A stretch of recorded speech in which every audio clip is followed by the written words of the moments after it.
wakati na baada ya uchaguzi mkuu. Amani ya nchi ikipotea, miundombinu yote hii ikiharibiwa, tutakuwa tumejirudisha nyuma kama taifa linalokuwa na kuendelea kwa kasi.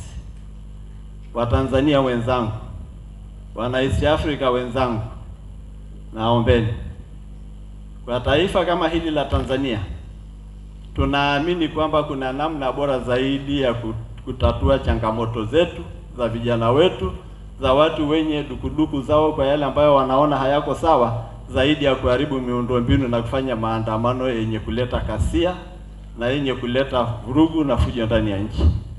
Tuendelee wote kushirikiana kukemea muundo ule wa kufanya maandamano ambao ni haribifu wa miundombinu hii ambayo tunajivunia leo yale makubwa ambayo yameshafanyika katika nchi yetu.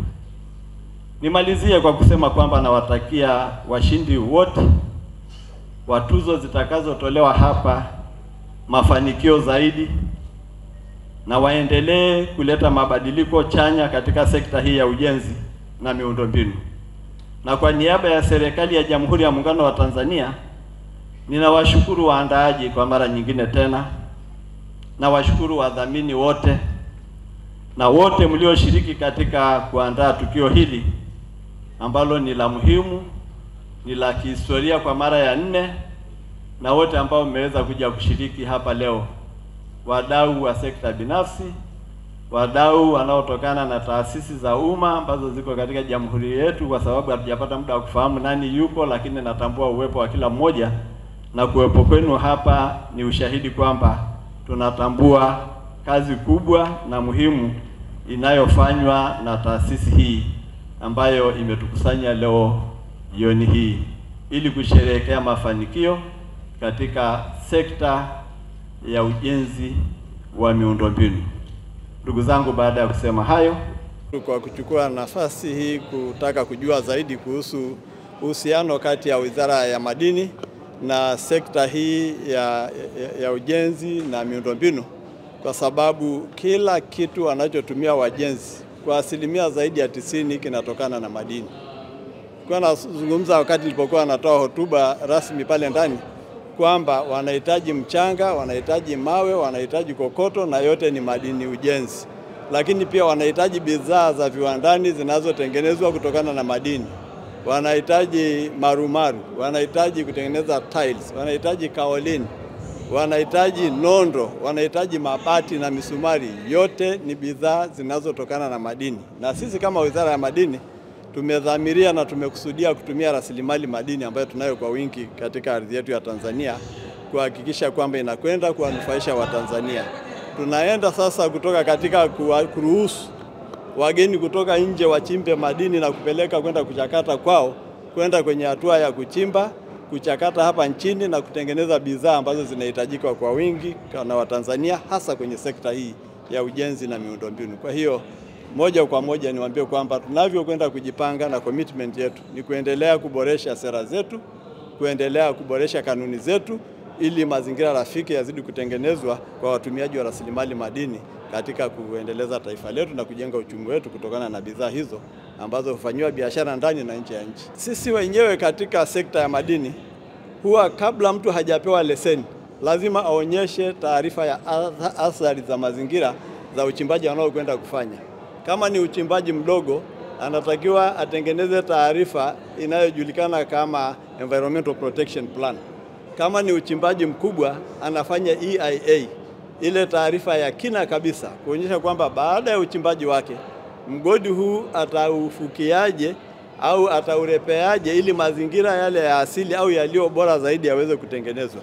Ndio maana ukienda Nyanzaga leo katika mkoa ule wa Shinyanga, ule mradi mkubwa wa ule mgodi wa madini ya dhahabu ulipomaliza kazi yake, sasa hivi imetengenezwa park nzuri kabisa.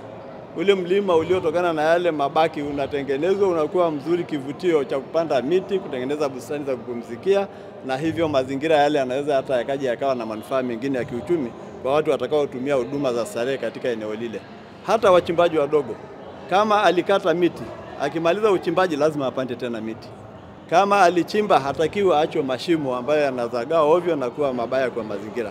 Kwa hiyo sekta yetu inahimiza kwamba hata wajenzi hawa na hawa ambao wanatengeneza miundombinu wasiharibu mazingira, wasiache mazingira ambayo ni haivutii hata yale majengo wanayokwenda kujenga au miundombinu wanayowekeza. Na utaona wenye barabara zetu, unaona wanaacha sehemu ya katikati wanapanda miti. Utaona mtu anajenga nyumba, kuna miti anaiepuka ili aendelee kutengeneza mazingira, bustani. Kwa hiyo hayo ndio mambo ambayo sisi wenye sekta ya madini tunapenda kuona, kwamba ujenzi wa miundombinu uendane sambamba na utunzaji wa mazingira. Asanteni sana wanahabari, na asanteni sana kwa kuja. Nia ya chemba yetu kwa kweli ilikuwa ni kukutanisha, hii ni sekta tumesema ya miundombinu na ujenzi. Kwa maana yake kulikuwa kuna sekta ambayo kuna watu ambao wako wana contribute kwenye hii sekta lakini wanakuwa hawafahamiki.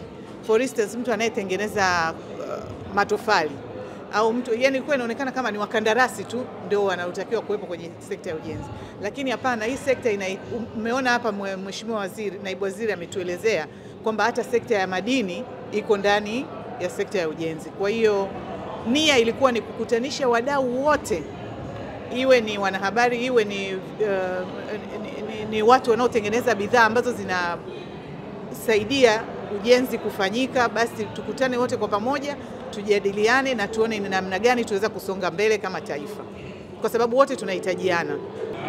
Kwa mwaka huu tumekuwa na msimu wa 4 wa tuzo za sekta ya ujenzi na miundombinu Afrika Mashariki, na zaidi ya tuzo 50 zimetolewa, na tumekuwa na washiriki kutoka kwenye makampuni kwa idadi ya watu ni 400 kasoro, kwa maana ya wanakaribia roughly 400 kasoro kidogo. Kwa hivyo ni msimu wa 4, na kama alivyosema Mheshimiwa Waziri pamoja na mwenyekiti wetu wa bodi, tuzo hizi zimekuwa chachu kubwa. Tuzo hizi zimekuwa chachu kubwa kama walivyotangulia viongozi wangu, Mheshimiwa Waziri pamoja na Mheshimiwa mwenyekiti, na zinakwenda sasa kuchagiza sekta hii ya ujenzi na miundombinu, kwa sababu washiriki hao wamekuwa wakichuana kwa kupigiwa kura, na tunaamini ambaye hajafanya vizuri kwa mwaka huu atainua soksi zake vizuri kuweza kufanya vizuri mwakani, na hiyo itaendelea kuchochea uchumi wetu. Nashukuru. Wakati na baada ya uchaguzi mkuu, amani ya nchi ikipotea, miundombinu yote hii ikiharibiwa, tutakuwa tumejirudisha nyuma kama taifa linalokuwa na kuendelea kwa kasi.